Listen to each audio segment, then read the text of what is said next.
Yeah, I'm like, oh God, oh my God. Hey guys, before the video starts, make sure to subscribe to the channel, turn on notifications, follow me on Twitter, Instagram, Facebook, and also check out my merch store and my Discord. Let's go. Okay guys, today's shout out is going to a guy named It's Josh, 52 subscribers.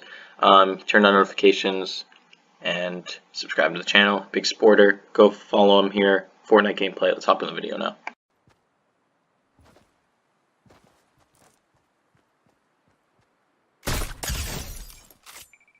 What's going on, guys? Welcome to a Life Made Easy video, and today I'm going to be bringing you 5 simple and easy steps to improve your gameplay in Fortnite Season 8.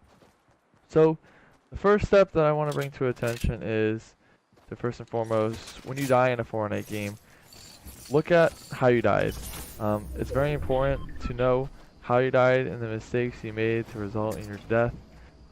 Obviously, you can either tell from current gameplay, or you can tell by going to theater mode. Sorry. I'm trying to do a live commentary here.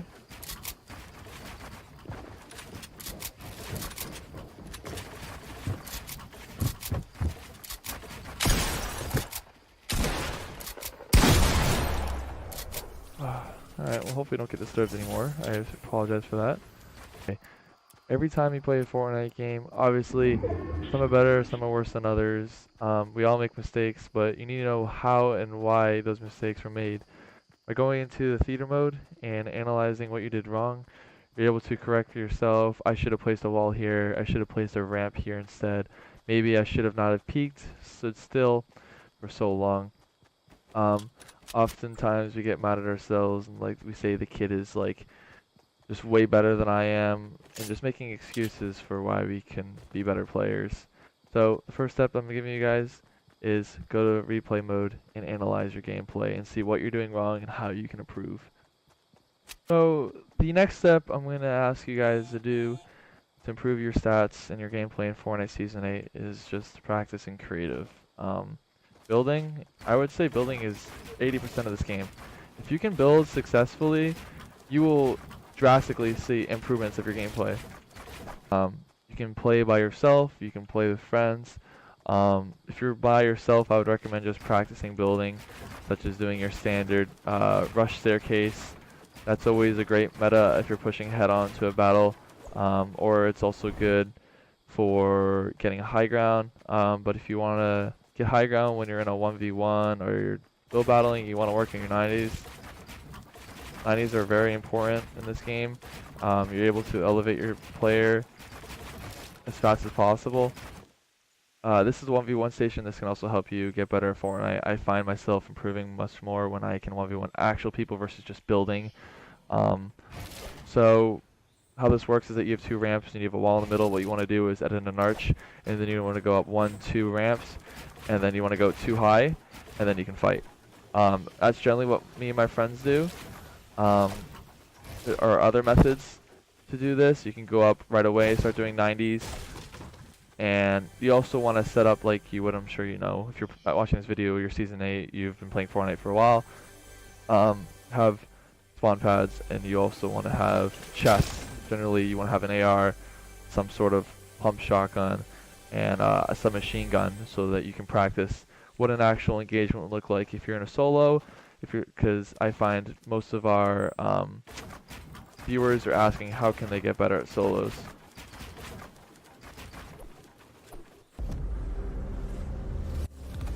Also, in the Creative Hub, we have access to so many courses created by content creators, created by people all over the world. For instance, we have edit courses, we have parkour courses, stuff like that that helps you work on any movement, your edits. There's also building courses, so you can work on building in certain situations. All these help improve your gameplay in Season 8. The next simple and easy step I'm going to be recommending you guys to improve your Fortnite gameplay in Season 8 is to stick to 3 spots on the map.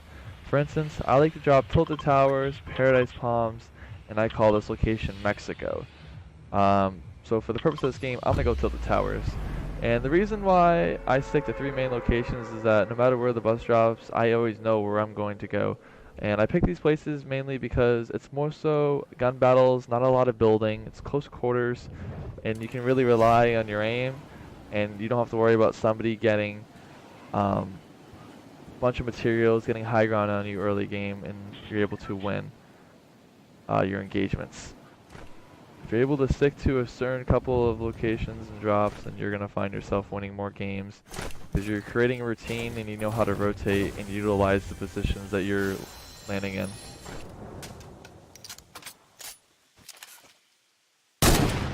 Oh! Woohoo! You can improve your sniping this game also. You can become drastically better. If you can snipe, like right there, I hit 2 kids for 150. And if they don't have shields, they're pretty much screwed for the rest of the match. I'm surprised that didn't hit.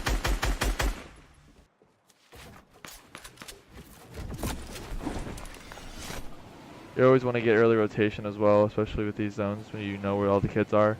If you can establish yourself in zone before the game starts, you'll find yourself in a better chance of winning the game. What I'll be recommending you guys today is to watch your favorite streamers, but instead of just watching them for enjoyment, pay particularly attention to what kind of strats they use and how they win their build fights, how they hit their snipes. These people are the best of the best when it comes to this game. You need to take in consideration how they play, and you need to adapt it to your own play style. There are particular metas, especially for different seasons. We've experienced many updates that have changed the game, both positively and negatively, and generally the streamers know what's best and what's been working best for the game. So if you're able to watch the streamers and take the advice that I'm giving you and trying to not completely play like the streamer, because you will never be them, and the skills that they have developed over the years of playing, you can eventually improve your gameplay.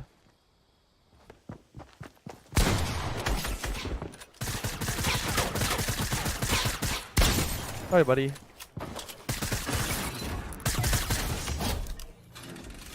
You know, you don't want to be someone like that. And to end this video, I'm going to be giving you guys my final step to just improve your gameplay. And that's simply just play more. You just have to treat this game like it's a hobby, a sport.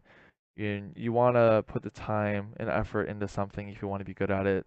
I played basketball in high school. I had to get up early, grind, go to the gym, lift weights, stuff like that. Now, if I'm playing this game, I need to put the time and effort in playing solos, battling better people, practicing my edits, practicing my building, and I've definitely seen an increase in my productivity and my gameplay throughout the seasons of Fortnite. If you have any more questions or comments, be sure to comment down in the comment section and leave a like. And don't forget to subscribe. This is Life Made Easy signing out, and I'll catch you later.